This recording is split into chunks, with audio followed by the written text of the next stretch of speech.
It was the most fantastic job ever. I loved it. It was fantastic. Every second of it, I loved it.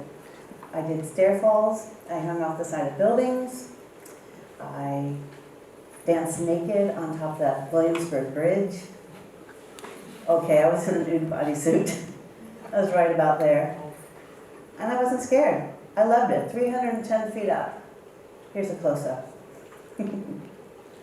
In movies, I doubled for Bernadette Peters, for Jennifer Jason Leigh, for Natalie Wood's daughter, Natasha Wagner. In TV, I doubled for Shannon Doherty on Saturday Night Live. I was in rescue shows. I did reenactments for America's Most Wanted. On soap operas, I hung off a water tower, got punched out in a burning building. I fell off the side of a balcony when this guy got shot, and then I got caught a couple balconies later by the good guy. I got to be in Die Hard 3, meet Bruce Willis and his stunt double. Awesome. This is from the opening minute of the movie, the opening minute.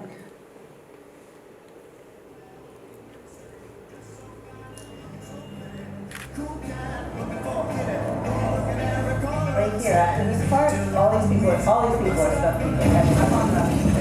I'm right there under the awning.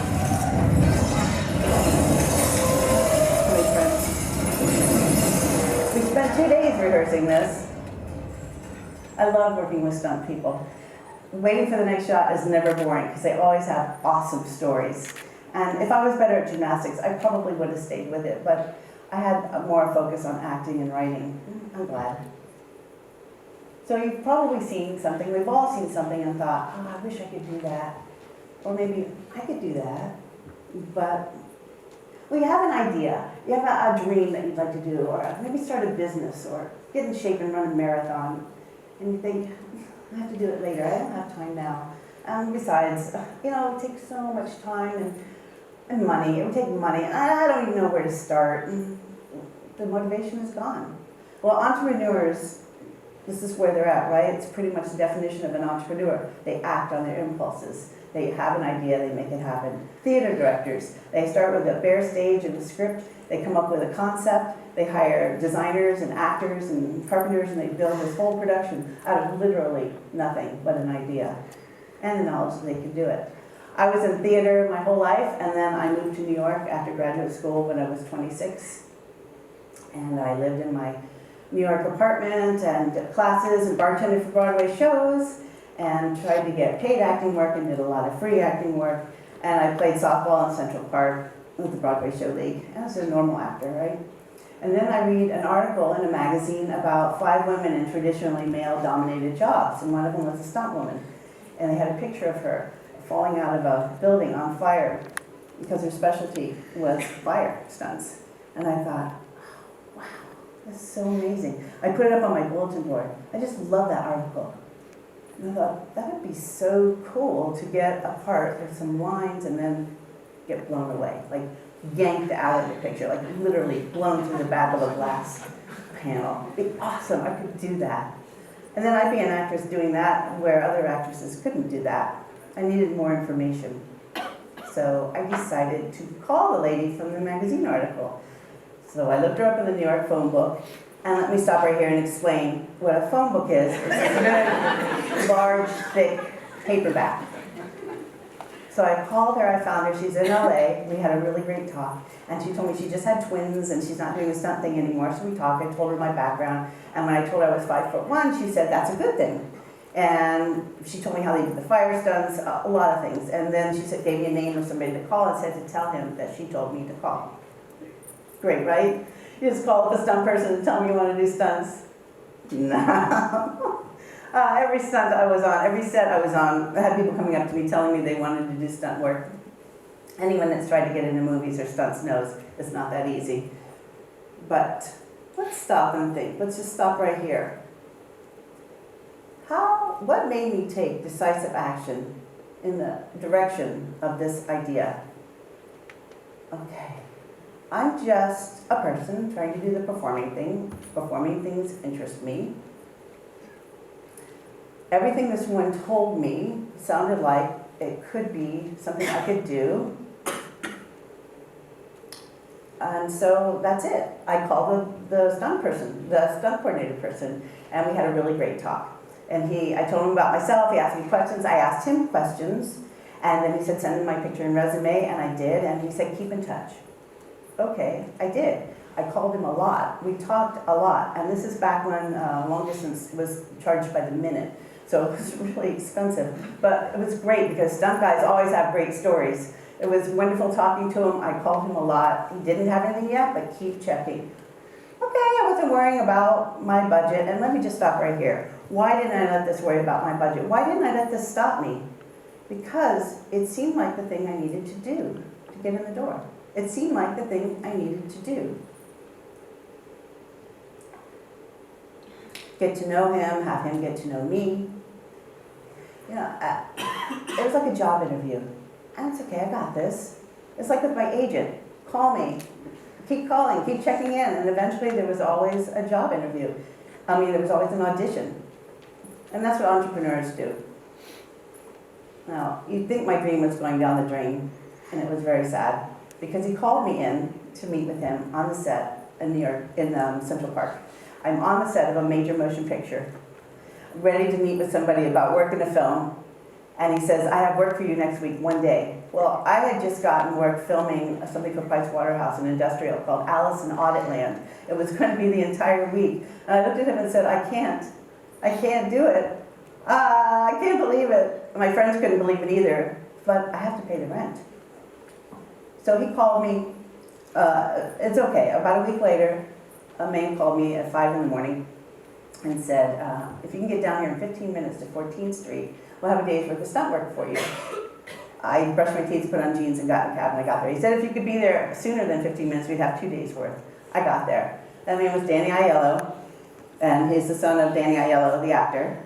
And I got to work with him a lot. He's a super great guy. And the movie was Slaves of New York, and I was to double Bernadette Peters. And apparently something happened with her stunt double that day, and they were happy I was available. So I got her costume on, I did whatever they told me to do, and the idea was to stand there, and there was going to be a car coming in, someone was going to push me out of the way. It's fine. So the car was coming behind me on the sidewalk right at me, and this fellow was going to push me out of the way. And we did it over and over, and sometimes we cut it really close, and we really went flying. So the object was just to remain calm, knowing that a car is coming at me, and that someone was going to tackle me. I got this. At lunch break, I took off the costume, and Bernadette Peters came up to me and asked me how it went. What did stunt people say? I said, it was fine. I wrapped the stockings, I really ripped them up, but I kept the hat and purse nice. This is what she was wearing. Because the customer let me know these were one-of-a-kind hat and purse that they needed for this movie, that they built for this movie, and that she was playing a character who created wacky hats and purses. Okay, I got this. We go to lunch, and who do I sit next to?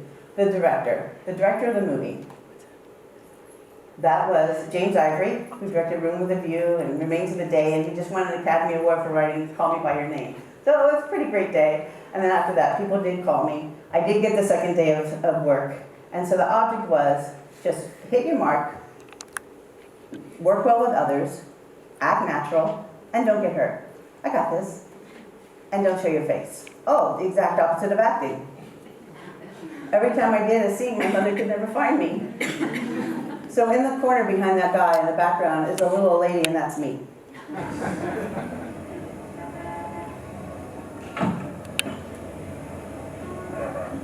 Oh, and it's dubbed in Polish, sorry.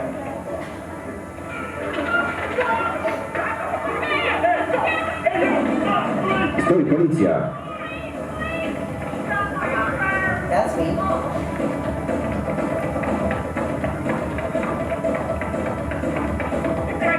Franki, lecimy. That's it. Są za rogiem. That's me.